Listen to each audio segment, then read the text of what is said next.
Olá, sou Sávio Bittencourt e você está no curso de adoção. Seja muito bem-vindo, seja muito bem-vinda. O curso está integralmente disponível lá no nosso canal. Por favor, se inscreva, curta e compartilhe. Nós estamos falando dos requisitos da adoção. Hoje nós vamos falar um pouco dos efeitos da sentença adotiva, né? Porque o artigo 41, que nós até já estudamos, mas eu faço questão de repetir, a adoção atribui a condição de filho ao adotado, com os mesmos direitos e deveres, inclusive sucessórios, desligando-o de qualquer vínculo com seus pais e parentes, salvo os impedimentos matrimoniais. A adoção é um instituto que quer dar estabilidade para a criança e para o adolescente. Por isso é adoção. Senão se satisfaria colocar uma criança na guarda, que é um instituto juridicamente precário, que pode acabar por vontade do guardião. Aqui a gente faz a inclusão da criança em família substituta na família substituta mais completa em termos de direitos, porque justamente dá essa característica fundamental de uma família estável para a vida daquela criança. É claro que essa estabilidade também é boa para o pai e para a mãe adotivos. A estabilidade é boa para os irmãos, para todo mundo que vive nessa família. Mas é em função da criança necessitar de um ambiente razoavelmente estável que a adoção é a forma de família substituta mais completa de todas. É mais completa que a tutela, é mais completa que a guarda, mais completa que o apadrinhamento afetivo, mais completa do que a família substituta. Perdão, é mais completa que a família de acolhimento, aquela que existe por aquele período de necessidade, né, no acolhimento familiar, quando não é a criança acolhida institucionalmente. O acolhimento familiar é até preferencial, né, tem preferência em relação ao acolhimento institucional. Mas a família que surge daí, a família substituta, também a família de acolhimento, que também é uma família substituta, ela é provisória. E essa situação de provisoriedade prejudica a criança nas suas relações afetivas. Ela cria vínculo com pessoas que vão desaparecer da vida dela. Ela tem inseguranças que as crianças que vivem em famílias seguras, em famílias definitivas, não têm. Então, obviamente, o que se pretende com a adoção é dar a maior concretude de filiação a uma criança, a maior concretude de proteção à criança. E isso nos leva à regra do artigo 49, que se relaciona com a regra do artigo 41 que eu acabei de ler, do Estatuto da Criança e do Adolescente. A regra do 49 diz que a morte dos adotantes não restabelece o poder familiar dos pais naturais. Os pais biológicos não se tornam pais de novo porque o adotante faleceu. Então, o falecimento dos adotantes não repristina a filiação original. A filiação original, com a sentença que a desconstituiu, está extinta para sempre.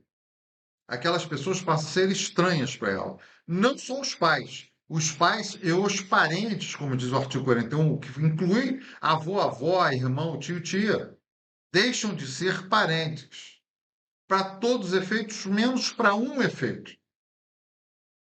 O único efeito que remanesce é um efeito em função da eugenia, são os impedimentos matrimoniais. O filho adotivo não pode casar com o irmão biológico.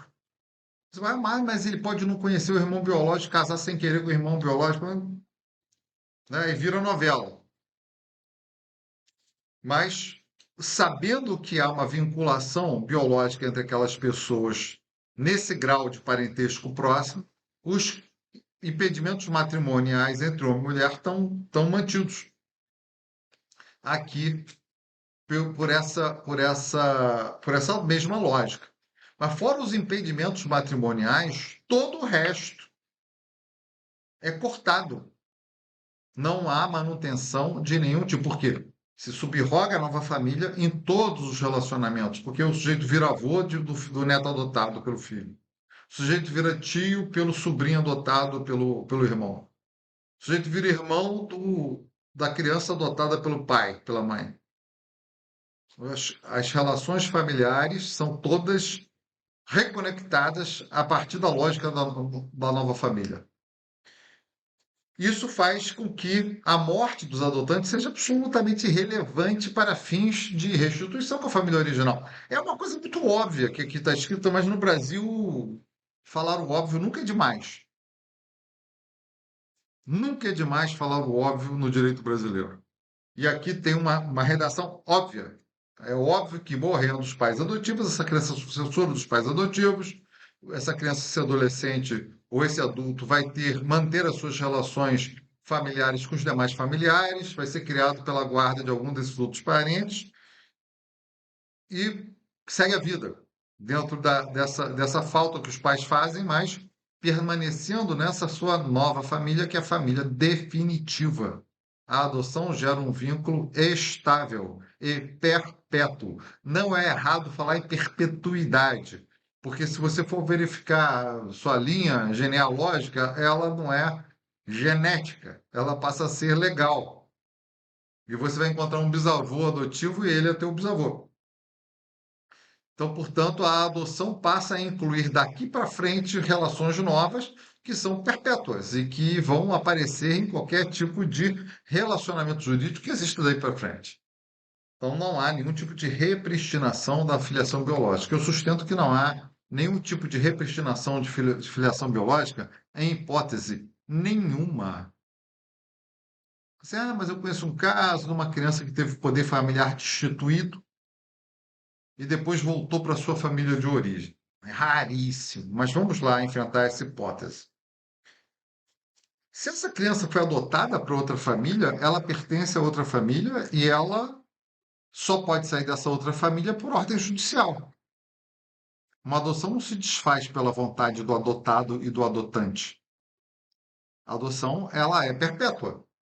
Então, se ela se verificou nessa hipótese, ela tem que perdurar. O que o adotante, como pai, pode fazer é consentir com uma nova adoção de outra pessoa. Então, imagina que eu adotei uma criança com tenra idade e lá, quando essa criança está com 5 anos, eu consinto com a adoção para outra pessoa. É possível? É esquisito, mas juridicamente é plenamente possível. Porque se o pai biológico pode fazer, o pai adotivo também pode fazer. Se a mãe biológica pode fazer, a mãe adotiva pode fazer. Porque a igualdade absoluta é constitucional. Se não há igualdade, não há igualdade.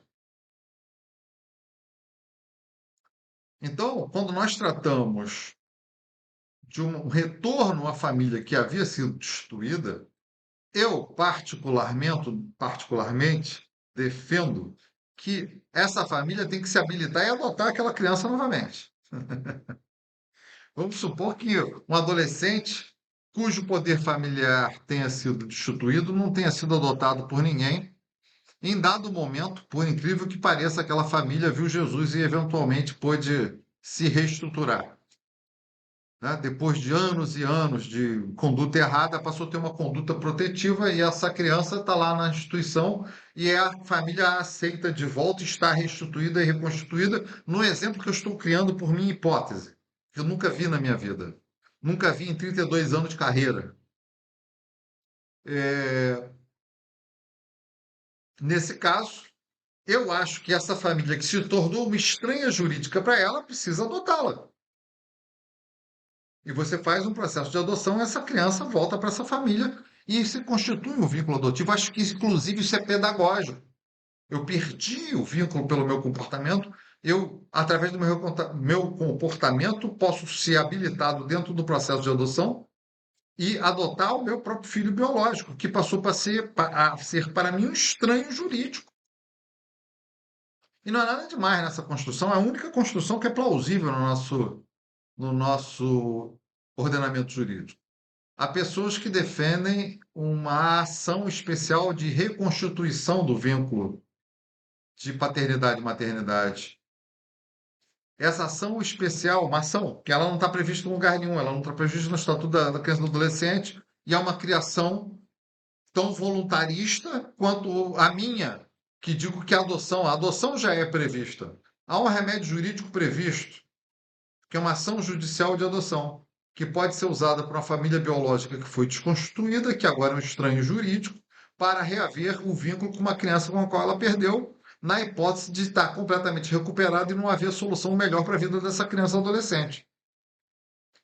Agora, uma ação especial criada pela criatividade de quem a inventou, dizendo, vamos uma ação judicial que vai valer para a mesma coisa, vai ter que contraditório, vai ter que ter Ministério Público, mas enfim, vai ter que ter a opinião do adolescente, a vontade dele, mas eu acho que a ação que está prevista para esse fim é a ação de adoção. A criação de outra é despicienda, já que existe uma ação típica para esse fim, para reconstituir uma paternidade, uma paternidade, com uma habilitação incidente, nesse caso processual, que seria altamente pedagógico para aquelas pessoas que eventualmente foram destituídas do seu poder familiar. Então, vejam vocês que há um remédio jurídico que reconstruiria esse laço, na verdade, a criação de um laço constituído por sentença.